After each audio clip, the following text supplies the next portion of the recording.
Today I'm going to tell you about a phantom island off the coast of Ireland that only appears every 7 years, and if you go there you'll age hundreds of years in minutes and come back and your whole life will be gone, and it's full of fairies. Okay, so I'm excited. I'm excited for this one. This is going to be a multiple part video, just so that you know, because I have a lot of information on it and each video is going to focus on a different thing. But if you don't know how I feel about Irish folklore, I love it. I study mythology. I specifically study comparative mythology, and I have for years and years. I studied it professionally in school, well, I guess officially in school, but it's like what I do. I hop on the internet and study this stuff like every single night, and I read books about it, and I'm so freaking passionate about folklore and stories and mythology, which you probably already know if you've seen any of my videos, but like this one is one of the big ones. So buckle up, get yourself ready, because we're gonna talk today about Hy-Brasil and a man named TJ Westropp. And like I said, this is gonna be a part one video because I have a lot of info about it, and I can talk about stuff for a long time. I hope that when I talk about stuff, it makes sense and you understand the things that I'm saying. And like I said, I'm trying to make these videos so that it feels like we're friends and I'm just explaining stuff. Maybe that's not your style, and that's totally fine, but if it is, come on in, pull up a chair, and sit with me a while I regale you about these amazing, incredible things. Okay. So I think I want to tell you about this guy, TJ Westropp. His name was Thomas Johnson Westropp, and he was born in County Limerick in Ireland in 1860. So we call him TJ Westropp, the Strope. Just kidding, we don't call him the Strope, but we should start calling him the Strope. He was an Irish antiquarian, folklorist, and archaeologist. And back in the day, he did a lot of work at preserving a lot of the oral history of Ireland that has been lost since then. And if not for his work, we wouldn't have these stories that he kind of cataloged and that he collected. Most of his work was done on the western seaboard of Ireland, which a lot of people kind of think of still as kind of the most Celtic part of Ireland. And actually it has the highest density of Irish Gaelic speakers who speak that language still natively. And therefore, because the language and the folklore, the history, the mythology are so intertwined, it's going to be one of the richest sources of that mythology and that folklore, which I found when I was actually there in Ireland. You can feel it. When you're driving along that coast, you know intuitively that it's full still of magic. And the whole world, I think, is full of magic, but there are some places that you can just tune into it a little bit more than others. TJ Westropp, besides collecting a lot of the history and writing various books and volumes and volumes of books on the matter, he talked a lot about Hy-Brasil. Hy-Brasil is one of many phantom islands from human history, and this is a recurring theme. Usually if you have coastal people, seafaring people, you have legends of phantom islands that are no longer there. A lot of people think that this could be because there used to be many more islands, and in fact many lands that have sunk beneath the waves, because recorded history comes out of a time where the sea had recently risen, and prehistory, right before recorded history, where most of our myths and legends actually come from, you know, if you kind of go back to the end of the Ice Age, you actually had a lot more land that's now underwater, and a lot of people think that this is where a lot of these stories can come from. And we'll get to that a little bit more in detail later. The etymology of Hy-Brasil is actually unknown. They think that it can come from an ancient clan, an ancient Irish clan that had the name of Brasil. They think it can come from the Old Irish bres, which is a word meaning beauty or worth or great or mighty. It has nothing to do with the country of Brazil, which has a completely separate etymology. Etymology means the history of words and how they came to be, the study of the history of words.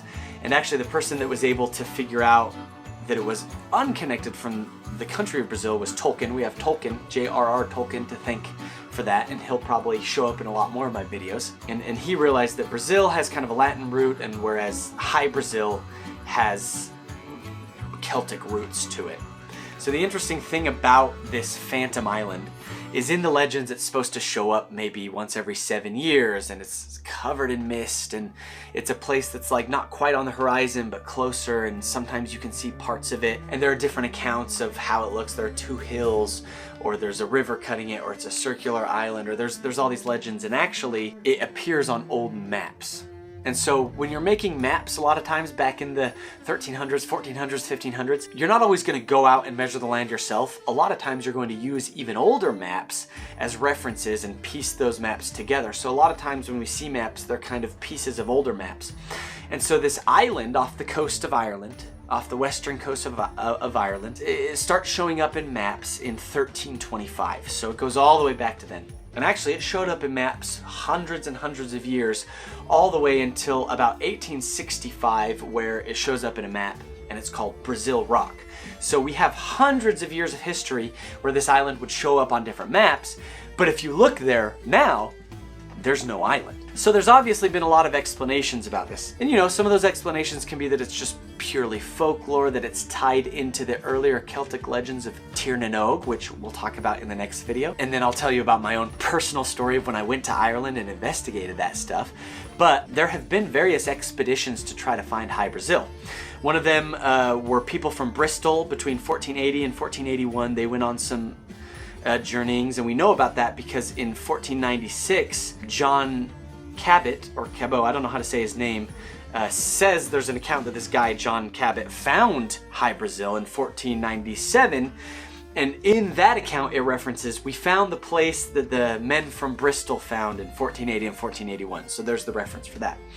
You may have heard in 1674 about Captain John Nisbet, who apparently saw the island and found large black rabbits there and a single magician that lived in a stone castle. As this Captain John Nisbet was supposedly going from France to Ireland. This is all just a literary invention by Richard Head back in the 1600s, but it was based on legends of people journeying to this island. So that's not a historical account, but it is interesting. Back in the 1860s, it was actually proposed that this island was a cultural memory of Porcupine Bank.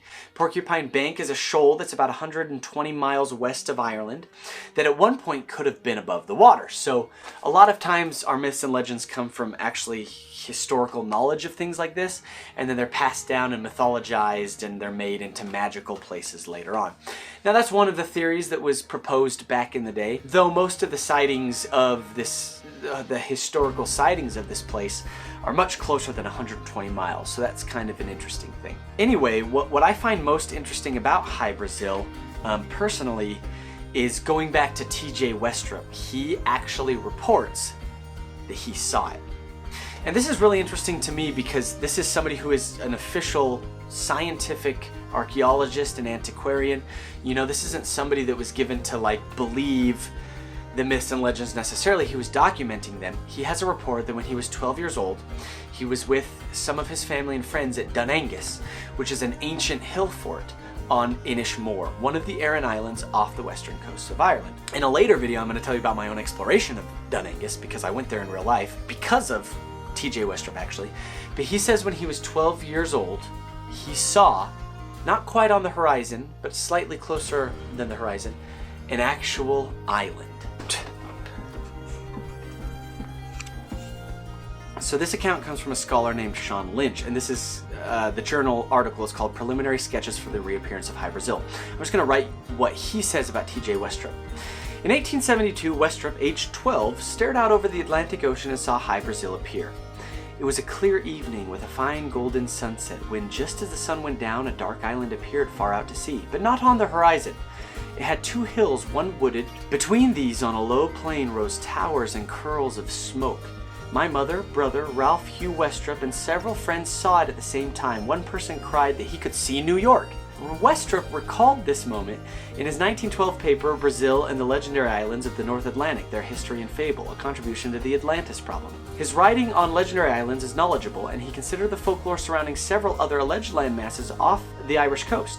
It appears that his interest in the subject was spurred on by childhood memories, as he wrote, I myself have seen the illusions some 3 times in my boyhood, and even made a rough colored sketch after the last event in the summer of 1872. Today, Westropp's sketch of the encounter is not to be found in his sketchbooks that are now kept at the Royal Irish Academy. The closest documents located there are sketches he made of the cliffs of Kilkee when aged 15 to 1875. To speculate that youthful impressions of Hy-Brasil attracted Westropp to work along the western seaboard seems appropriate. As he studied the origins of ancient stone forts, He published 20 papers detailing research into 260 existing promontory forts, structures located beside a cliff face. Almost all of these appear along the western seaboard. Throughout the years of his fieldwork, he could glance upon the Atlantic and its horizon at any time. Anyway, I just wanted to let you know about T.J. Westropp, to kind of talk about Hy-Brasil, because this is a person who saw whatever it was people were reporting over years and years. And these are accounts that we hear over and over again. People are seeing something, some sort of thing out west, whether an illusion or something else. And I have more to say about this, because I have more to say about this, which I will in the next video, specifically talking about the Irish legend of Tír na nÓg. I'm Levi, and this is Outlandish.